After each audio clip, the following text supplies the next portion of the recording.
Heads up, because you were in the Hoodwood. I'm the Black Bandit, KJ Green, welcoming you to another edition of Sports from the Hoodwood. Coming up this week, we'll chop it up with my man, Jason Wilson. Invades the Hoodwood to chop it up about hoops, baseball, you name it, we'll chop it up. We also have Fat Dap, Head Slap, and a virtual cornucopia. Sports insight, discussion, you name it, we have it. Sports from the Hoodwood, fasten your seatbelts, and let's go. You're tuned in to Sports from the Hoodwood, the internet's foremost location for the most honest, unfiltered commentary and insight on the world of sports. Now, once again, here's Hoodwood's hometown hero, KJ Green. Greetings from the Hoodwood, where it's not snow Mageddon, it's freezing sleet Mageddon, or something like that. Oh no, I'm just at the point where I want to do spring. I'm sick of snow. I'm sick of ice. I'm sick of everything. But I'm your man, KJ Green. Welcome to another edition of Sports from the Hoodwood. This week, my co-host, my longtime compadre. I've known the guy 20-some years. I don't even actually long enough to know my daughter.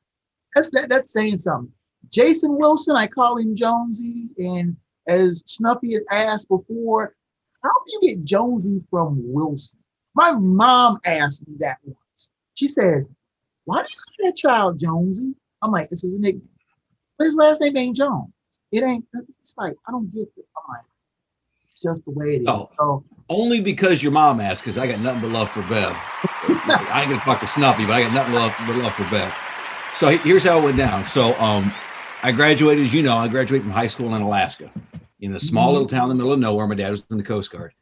And so I was down here in UC and actually at a party where a guy that you and I used to work with at La Rosa's when I was in school, we were at a party together. And so I'm up there hanging out at this party with the guy. And come to find out, there was a guy at the party who had actually been in a fishing cannery like 2 miles from where I was. Huh. Now, it happens that guy might have been a little bit drunk that night.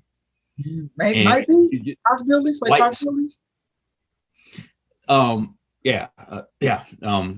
Coach Calipari has got kind of a bad team this year. He was a little bit drunk. So anyway, him and his girlfriend, she was kind of getting on him about being drunk and this and that and the other. And so at some point they were kind of going back and forth at each other. He just got tired of it. And he looks at me, and we'd been kind of talking about Alaska back and forth. We thought it was a cool coincidence, just kind of something to chop it up about. And he goes, man, hell with her. Come on, Jonesy, let's go outside and talk about Alaska. And from that moment on, and this was a decent sized party. From that moment on, there probably still are, I'm going to guess 10 to 15 people in Cincinnati who know me only as Jonesy. Couldn't tell you my first name if they had to. So it just always stuck. So that's how it was. I have people that I used to frequent a BW3s by the University of Cincinnati, and they had a trivia game called NTN. And my nickname on there was Bandit Figure. So I know at least a dozen people who still, this one guy literally, I know him probably longer than I've known you, and I've known you 25 years. He came up to me and he goes, I know you. And I was like, dude? He goes, yeah. He said, you're Bandit. And I was like, yeah. He goes, what's your name? And I was like, Kevin, KJ. He goes, I've known you longer than, he said, I've known you longer than I've known my kids. And I don't know which one it is. I'm like, okay. But I figure it's better that somebody know you by a cool nickname than not know who you are at all and be like, that dude. But then again, I know a few people who know me as that dude because it was that dude with the baseball cap. It was like, I remember that. It's that dude with the baseball cap. And they literally I came in the same group of people, and I went, hey, it's that dude. So but anyway, as I'm getting off the topic, as I go on changes of tendency to do every now and then, baseball spring training is in 2 weeks. Starts in 2 weeks, and The Cincinnati Reds actually they had a textbook, a Facebook uh, picture of them loading up the truck to go to Goodyear, Arizona. They've been in Arizona, what, 10 years? And I still can't get used to them being in Arizona. Yeah. I don't know. But free agency, I think, has probably been the coolest free agency period in my recent memory since like collusion 30 some odd years ago. Trevor Bauer, one of the big names, the Cy Young, the Reds' first and only Cy Young Award winner, goes to the Dodgers. The Dodgers are spending money like the beer you're drinking, like it's just going through it quick. Do you think that the Dodgers are spending their way to a defense of the title, or have the Padres done enough to close the gap? Now, remember, the Dodgers, they won the equivalent of 105 games and on the shortened, sprint of a season. But do you think that the Padres have done enough to close the gap at the NL? So first of all, with regard to the Padres, you're right. They had some good signings. I think Blake Snell, I think he's a real good pickup. I think Yu Darvish is a good pickup. If they go any taller, they might come after Chris Vogt from Cincinnati. I mean, you got 6'4" and 6'5", right? Yeah, somewhere some tall guys. Yeah. So, but you got a big tall righty and a big tall lefty there, right? And I think that makes a real difference. And they weren't bad last year to begin with. But I'll tell you where I think where the Padres take a big step up is in their depth. Yeah. I think Profar is a big deal, but I think also Kim. I think Kim could be. I mean, I think he could play. I think you could even stick him in the outfield if you had to. I think he's primarily a shortstop, but he could slide to second. He might do the hot corner. I think that they. I'm sorry. I was saying with Tatis and Machado being the real anchors of that lineup, and now you're putting more players in the mix and add pitching. Now remember, the Padres were a playoff team last year. I mean, I know with the expanded. Everybody was. Weren't you in the playoffs last year? No, I was only team that. I was the only person that wasn't in the playoffs. Okay. Here, it's like, everybody was in the Wu-Tang Clan at one time. I think I was in the Wu-Tang Clan at one time. But I digress. But no, with the expanded playoffs, it was like, but the Padres, I think, would have been a legitimate playoff team. I think the case can be made. They could have been a legitimate playoff team. Across 162 games, probably. 162 games. That's the thing with the 60-game sprint. You really didn't know what team was really a good team and what team was just like, okay, they played good for what was essentially a third of the season. Correct. But then you have teams like, okay, you always have your usual suspects like the Braves and the Cubs and the Dodgers. Of course, Dodgers won it all last year. The Padres, Cardinals. Those are your usual suspects. But then you have these other pretender teams like the Marlins and the Reds. And it's like you're going, what are the Reds doing here? And the Reds were still like, what are we doing here? They didn't score one in the postseason. We played like it, didn't we? They played like our bats. Wow. I've never seen a team be that offensively inert.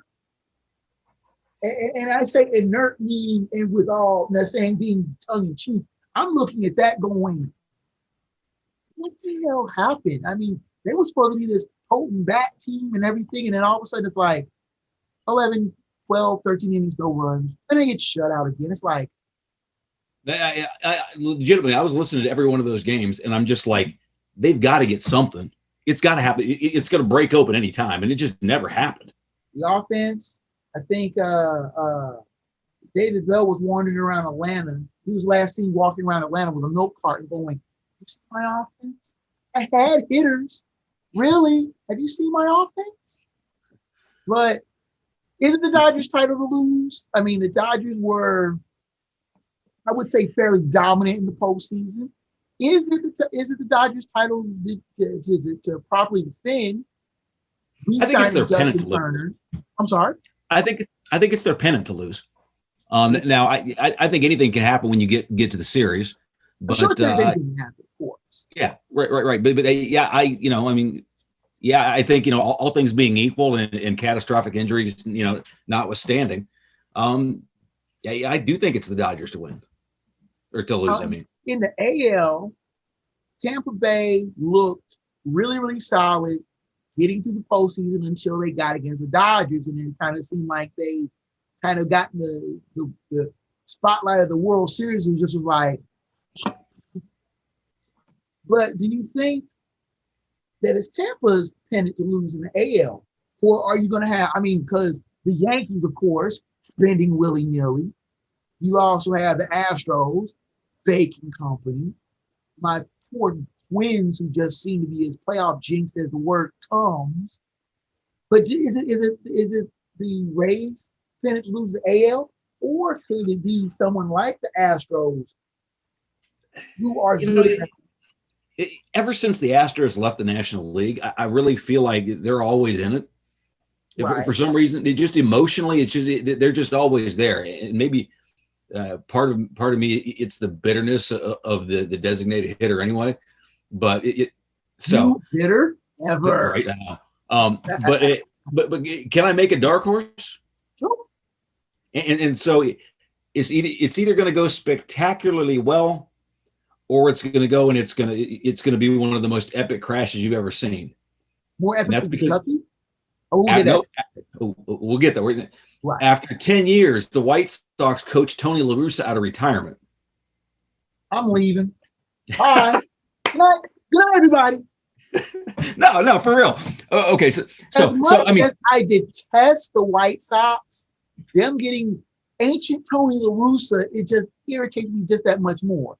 I'm waiting for not only that, they pick up Liam Hendricks. Liam Hendricks, I think you can make a case that he might be the best reliever in baseball right now. The conversation can be had. They pick up Lance Lynn. But I'm still kind of going, yeah. I said it was a dark horse. Either the White Sox are going to be geniuses or they're going to be fools. And Tony La Russa is going to wet himself on national television. I was waiting to cut to Tony. Like I said, they're going to cut to Tony La Russa during a national game of the week. He's going to be sitting, chin to chest, snoring away. Somebody wake Tony La Russa up. Time to go again? Have you seen a picture? Have you seen a picture of him recently? He looks nothing like himself. Nothing like himself. I saw Tony La Russa. He was managing the Cardinals. This would have been about 10 or 11, and he looked like somebody that just was pissed off at everything. Like damn, he's that bitter? He's that angry? Him and Tommy Lasorda were two people that I always thought that would always seem like they were mad at everything all the time. It's like, yo, I know you don't like being in Cincinnati and everything, but you can at least act like you're having a good time. I mean, you're getting paid to sit on the bench and watch baseball. Maybe it's true. I'm still thinking. Oh, go ahead. No, it's all right. Go ahead.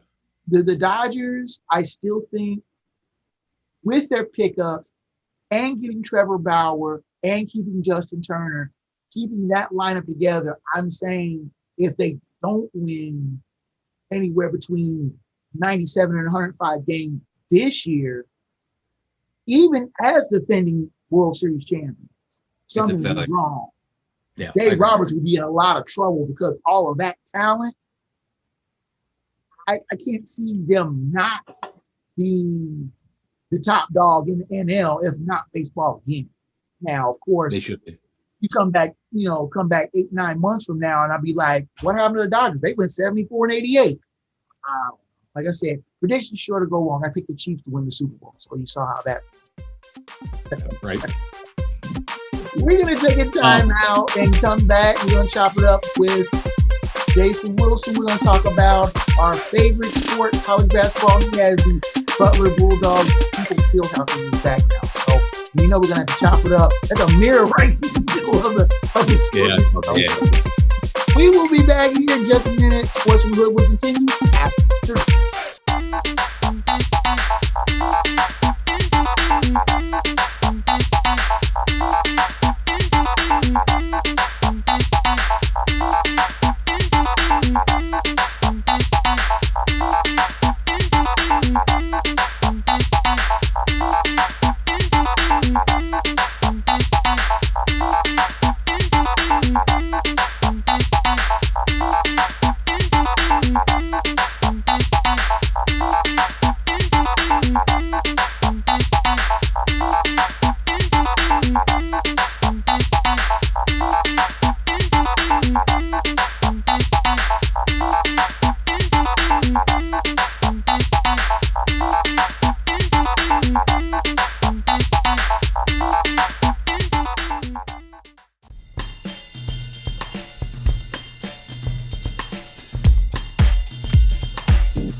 You're tuned in to Sports from the Hoodwood, the internet's premier location for no-nonsense commentary, insight, and opinions on the world of sports. Here now, the man with 100% certified fresh takes, your host, KJ Green. You are back in the Hoodwood. I am KJ Green, along with my co-host, sweet Jason Jonesie Wilson, who is slugging back some sort of IPA. I don't know. I guess I'm just not one that likes my chocolate and caramel and beer. Don't judge. Don't judge. I guess I'm just old school like that. As promised, we'll chop it up on college basketball now. And both of us being loyal University of Cincinnati alum and suffering through a 7-7 season, but things could be worse. It could be UK fans who I think are on suicide watch. John Calipari, I've heard, has for sale signs in his front yard. Lexington Mafia. Doing him like they did to Tubby. Oh, no. Worse. Yeah. I mean. Now, so let's look at some Blue Bloods, okay? Of course, Kentucky's got, they're 6-13, right? Okay. 6-13. Kentucky 6-13, same number of wins as Vanderbilt.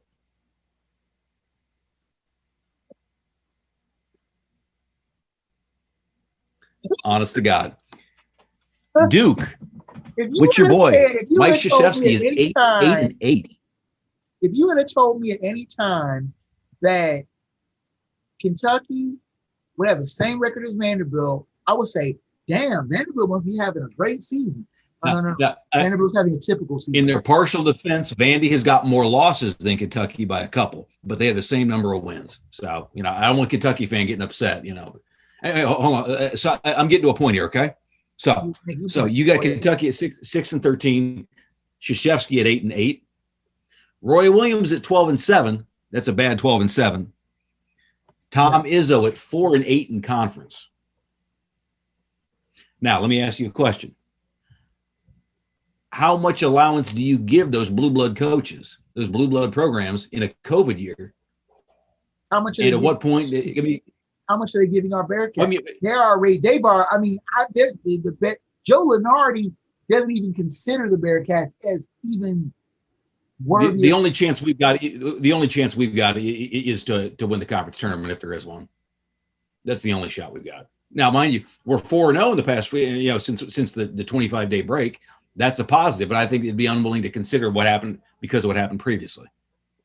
Well, I mean, I was saying this last week that the top 13 teams in all-time winning percentage and wins in college basketball, the top 13 teams, none of them are ranked.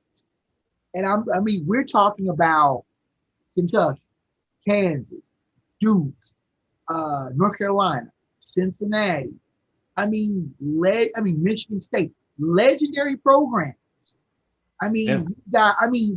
All those teams that I've named have multiple national championships, multiple Final Fours, and none of them are ranked.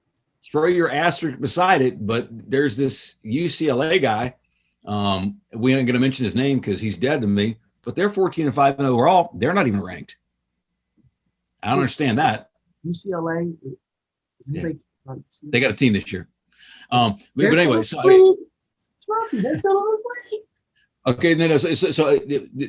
leads to my question: How much room do you give to these? I mean, is this an asterisk year? Last year would have been an asterisk. The way everything just kind of screeched to a halt. Yeah, right. Last year would have been an asterisk year. This year, the number one team is Gonzaga. Nobody's questioning Gonzaga 21-0 is the legitimate number one team, the best team in the country. And people are like, oh, well, they're in the West Coast Conference. They're playing Pepperdine and St. Mary's and San Francisco. And I watched them play San Francisco. They destroyed the Dime. Well, Mark Few is a legit genius. Yeah, that man could go any place he wanted. Over a sustained period of time. It isn't just a couple of years, and like a Shaka Smart who did the thing at VCU for like 3 or 4 years, got to Texas and hasn't done anything since. Mark Few has been at Gonzaga since '99, and I'm trying to remember. The name escaped me who the coach was before. Was it Munson? What was Dan Munson? They don't even remember there either. Nobody in Spokane knows. Nobody. It's that. What's that guy's name? But what Mark Few has done over the last 20 some odd years with sustained excellence. I'm not talking 1 or 2 years. This team has won consistently 20 plus games every year and has been in the tournament every year. So let me ask you a question. Nancy Zimfer never exists. That name, don't mention that name. And Bob Huggins is still here. Is Bob Huggins in that same space in Cincinnati as Mark Few is out in Spokane? I think that Bob Huggins, had he stayed here in Cincinnati, he would probably have won at least one national title. I think he would have fallen into a few more better players. Would they have gotten, say, a Sean Kilpatrick? I don't think so. Would they have gotten somebody like a Jaron Cumberland? Maybe, maybe not. But there would have been some blue chippers that would have still come to Cincinnati and been as good as those aforementioned players. I mean, Sean Kilpatrick, the second leading scorer in UC history, only one of 2 players that have over 2,000 points. Jaron Cumberland scored over 1,600 points in his Bearcat career. But where Mick was able to get those players, you wonder would Huggins been able to get those players? And people were saying his recruitment. I think he would have got somebody different, but is it necessarily worse? I don't know. I mean, because Hugg's players were different than Cronin's players, right? And I think the real weakness with Mick Cronin was he took and he identified in some game, because like Jaron Cumberland, I saw him play the state tournament his senior year, and I'm gonna tell you, it was something. It was over in the Cinder Block Center, and it was special to watch him. And he was an offensive just god. And for a while, he got into Cincinnati, and he struggled under Cronin because Cronin tried to stick everybody into this defensive box. And I appreciate, Lord knows this year, I appreciate the defensive work that he did. Right. But he stuffed them in a stifling defensive box that slowed it down so much that they couldn't be the players that they really were. I would say that it would be interesting to see a Jaron Cumberland play under a Bob Huggins. To watch the way Cronin's offense, or lack of offense, that was being as offensive as it is, but then you look back at it and you're going, especially last year, not so much, but this year, the lack of defensive intensity, preparedness, and then you're sitting back going, damn, as Cincinnati fans, we really took that for granted. And now you're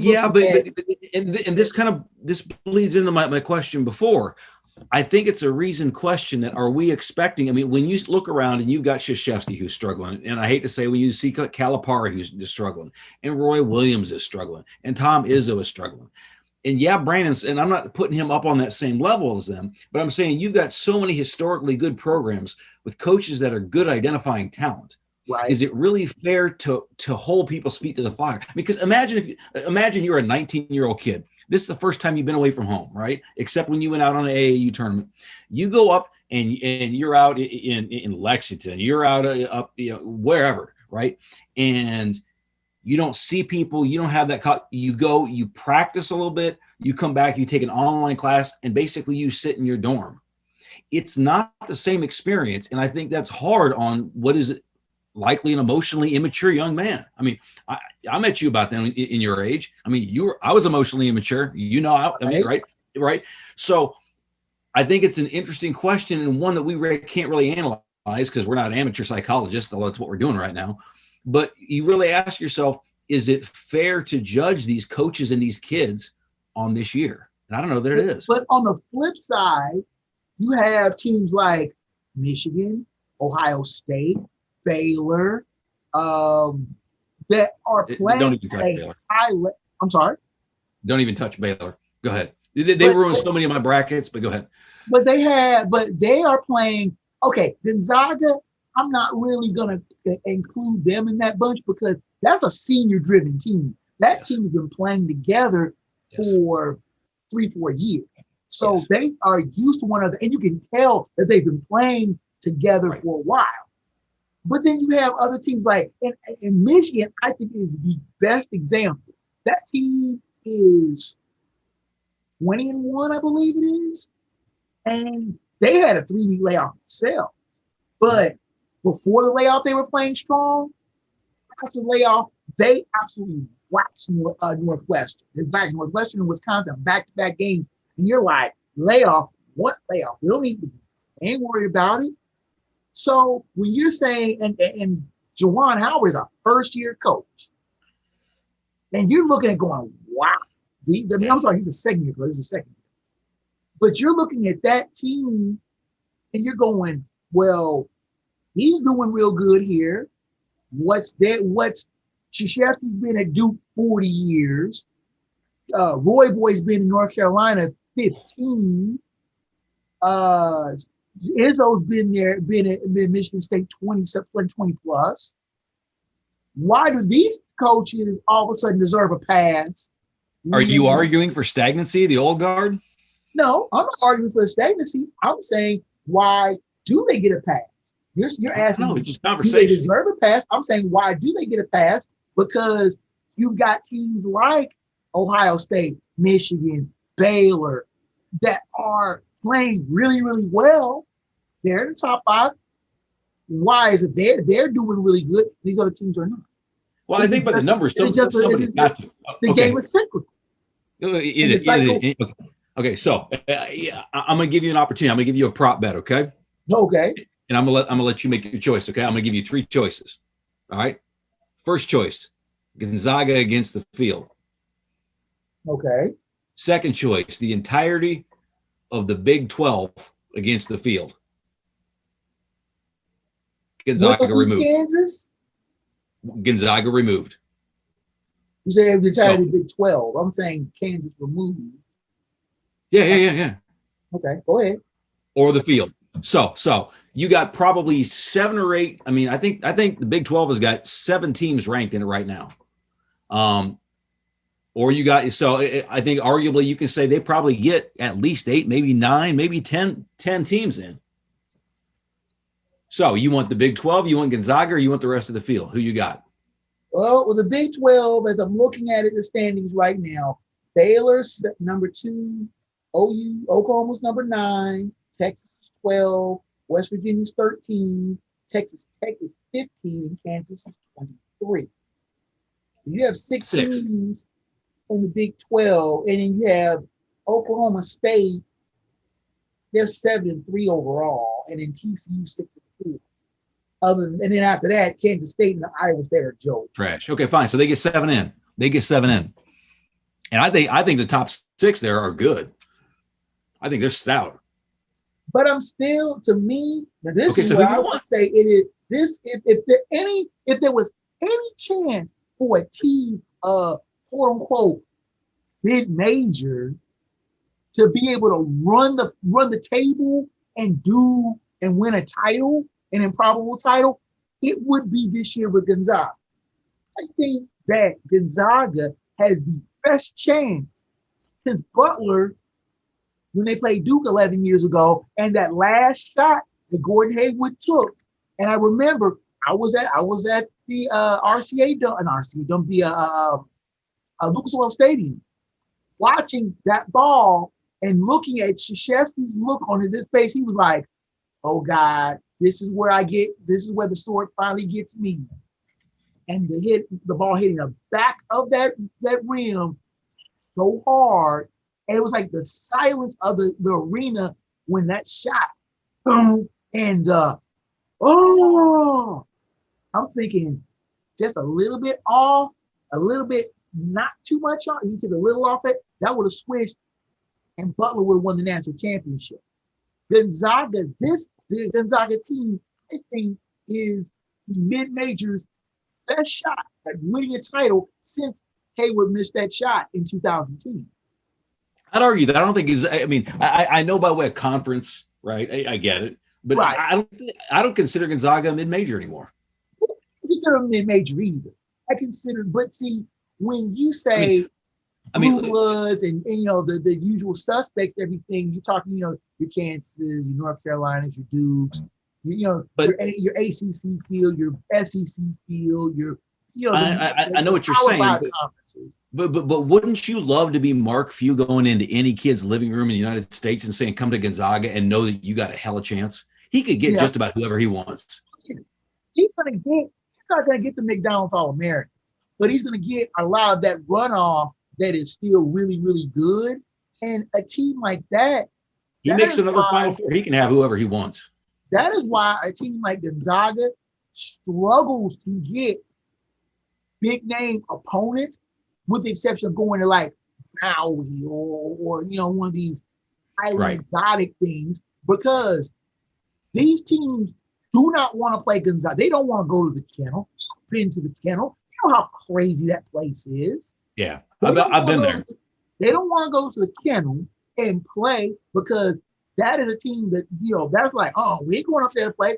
And they sure as hell ain't going to bring Gonzaga to their house because it's too big of a chance that they could take an L. And there's no shame in losing to Gonzaga. They're good. There's less now than there used to be. But it's that name recognition. You lost to a big major. Even though if a Duke, a Kentucky, a Kansas, if any of them lost to Gonzaga, say this year, you're going, Gonzaga's got the better team. Period. Right. That's just what, I still think it's Gonzaga's kind of, I think Gonzaga has. So in my prop bet, you're going to take Gonzaga. I'm going to take Gonzaga. Okay. All right. That's a prop bet I'm going to take. We're going to take our final timeout and we're going to come back with the Fat Dap and Head Slap, as well as the final word from Woods. What's in the Hoodwood heads down the home stretch after this.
You're tuned into Sports from the Hoodwood, the internet's foremost location for no-nonsense commentary, insight, and opinions on the world of sports. Here now live in living color, black by popular demand, your host, KJ Green. Third and headed for home here in the Hoodwood, along with my co-host Jason Wilson. I am KJ Green, and please finish up strong with the Fat Dap, Head Slap, and the final word from the wood. The Fat Dap, in keeping with Black History Month and the reclassification of Major League status by Major Leagues recognizing the Negro Leagues. I give Fat Dap to the Society for American Baseball Research. They are now crediting the stats of the commonly known Negro Leagues, the Negro National League, Negro American League, American Negro League, Negro Southern League, and Eastern Colored League, among the 7 leagues that are going to be granted major status. So that means that the statistics from these leagues will be counted in with major league totals. So Satchel Paige, who had, I believe it was 28 major league wins, will now have 116. Josh Gibson, whom the number 20 I wear for to honor, his 441 in 1943 will be considered the best of all time. Now, the Negro Leagues getting recognition, I've always said, is long overdue. And there are pioneers in all sports, not just the major leagues, that deserve fair dap, but I'll cover that in my final word. But I think the Society of American Baseball Research is doing a great thing by finally, long overdue, recognizing these players who only could not prove their worth on the field because of the color of their skin. I mean, you're talking, legendary players, many of whom are already in the Hall of Fame, but now you're saying, okay, you're now justifying their statistics, and the Society of American Baseball Research giving them that recognition gives a stamp of validity on those statistics. I think you're 100% correct on that, and I agree. It is a long time coming. I'll counter with maybe something you don't see coming, which is the only thing that concerns me about doing this is I think that the courage of people like Jackie Robinson and other things, I don't want to see that diminished, because I cannot diminished. Yeah, no, because you know what? No, not his stats, right? But I think the courage that it took. I could see some people just going off the rails, like, oh, we're going to concentrate. To me, his societal gift, what he did there, the courage he had, I think it's immeasurable, right? Oh, I agree with you. I mean, it's not just about baseball, right? And I've always respected and admired and just loved his story so much more. That to me, that's more valuable than stats. Maybe that's what I should say instead. His impact, his societal impact, far outweighs his statistical impact. Not to say that his stats weren't good enough to get him in and keep him in the major leagues, but his societal impact far outweighs his statistical impact in the grander scale of the game. Not only society, but not only baseball wise, but society wise. No one is going to question that. No, I'm looking at this. But you're a stats guy, and I'm a society guy, right? Right. You've always been, as long as I've known you, you've been a stats guy. To me, I see bigger things than just stats. I mean, stats are important to me too, but that Lou Alcindor guy, right? He made some waves, right? Muhammad Ali, he made some waves. I would say that despite their dominance in the games that they played, I think that they made larger impact in other ways. And I never want us as a society to lose focus of that because we look at stats. Right. And that's, like I said, not taking anything away from the points you're making. I'm looking at this saying, if someone with as the heavyweight gravitas of the Society of American Baseball Research is saying, hey, these guys' statistics are legitimate now. They need to have more weight in. I'm thinking that is something that is a great brand step. That's the reason I was giving her that fact. I agree, 100%. Now, the heads for the week, and I saw this earlier, and I was just like, are you serious? To, as I call him, the box head, the bucket head, Blake Griffin, who he's basically been an afterthought since he was traded to Detroit, and the Pistons have been in a full rebuild. We haven't the Pistons been in a full rebuild, but that's neither here nor there. The Pistons are saying they're going to be in a full rebuild mode. Blake Griffin is saying, I'm not going to play. I'm just going to sit here, do nothing until y'all trade. Never mind the fact that Blake Griffin now is posting career lows in points, rebounds, minutes played. He's making $30-some-odd million and saying, I'm not going to play. Now, if he's saying making a push to a different team and he ends up playing well, then that's one thing. But to say that I'm not going to play, I don't know. It just goes against what I think, whether good team, bad team, you keep soldiering on. You'll get out of there eventually. But as much money as you're making, you got to be punching that clock and playing instead of saying, oh, I'm not going to play. Here's my take on it. I think it's a calculated risk on his part. Mm-hmm. I think that you can make the argument that he might be in the decline of his career, and he doesn't want to continue to post bad numbers. And so he feels like if he puts a stop on it, he's like, no, there was a choice I made, as opposed to maybe it's kind of it's Peyton Manning in Denver, right? I think it's calculated risk on his part. Calculated risk, but playing with that kind of money doesn't make it. I didn't say it was wise. I said it was a calculated risk. There's a difference. Calculated risk, nonetheless.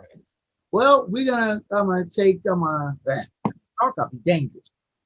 That's gonna be it for my man Jonesie. I thank you so much for stopping in, and I say you're in the pitching rotation, so we'll chop it up about the NCAA tournament here in a couple of weeks. And like I said, thank you so much for stopping in here with that, my friend. Yes, sir. Thank you.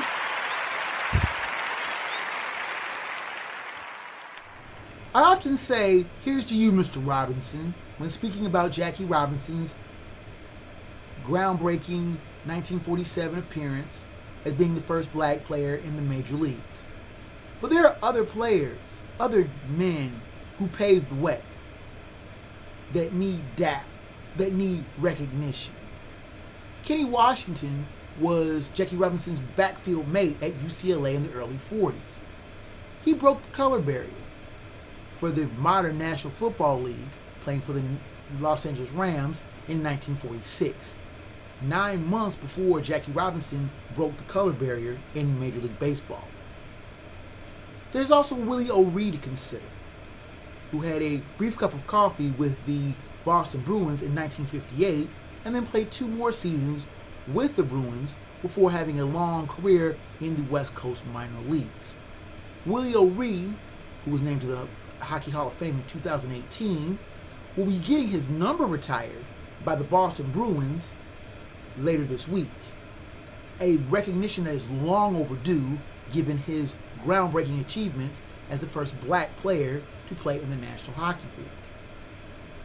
Also consider other players like Charlie Sifford, the first black player who played in the PGA in 1961.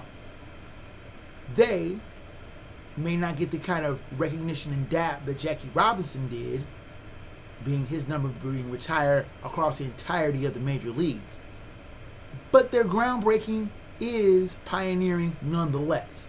They paved the way, and they deserve the kind of recognition and the dap, or tip of the cap, if you will, from not just me, but everyone in sports, because they paved the way. They set the standard. They bore the brunt of very, very heavy emotional burdens and basically killed Jackie Robinson at 53. But I'm happy to report Willie O'Ree is still among us and able to enjoy the recognition that he so rightly deserves. Many people didn't even know that Kenny Washington was the first black player in the NFL. But he is, and deserves the kind of dap that he deserves. So here's to you, Mr. O'Ree, Mr. Washington, Mr. Sifford. You paved the way. And that is the final word from the Wood. With the music coming up in the background, you know that means your time in the Hoodwood is just about done for this week, and I thank you so much for your visit. If you want to send me an email, please do so at kjgreen@blackbanditproductions.com. You can send me comments, ideas, thoughts for future show topics, praise, and criticism. I read every email and try to respond in a timely manner. Show airs weekly on a number of podcast sites: iTunes, YouTube, Spotify, Google Play. It's just a number of venues that we're broadcasting on. Check your local listings for times in your area. You can visit the show's site at hoodwoodsports.podbean.com. It has the back show catalog, as well as all sorts of various trivia things, links to cool stuff, you name it. We've developed the site very well. You can visit Me on Facebook, I am at Black Bandit Productions and Enterprises. We try to keep the most current show listed on the site, but it also has back shows as well. I have a Twitter handle. I have two of them, KJ Green 20 and KJ Green BB. Send me a tweet, and I'll tweet you back. Thank you so much to Jason Jonesie Wilson for his co-hosting duties this week. Next week, Preacher Man Mike Stuckey stops into the Hoodwood, chopping up about baseball, football, and various other things. So that's it from the Hoodwood. Fellow sports fans, I'm KJ Green. Sports from the Hoodwood is a Black Bandit Productions and Enterprises presentation of a 551 Audio and Films production.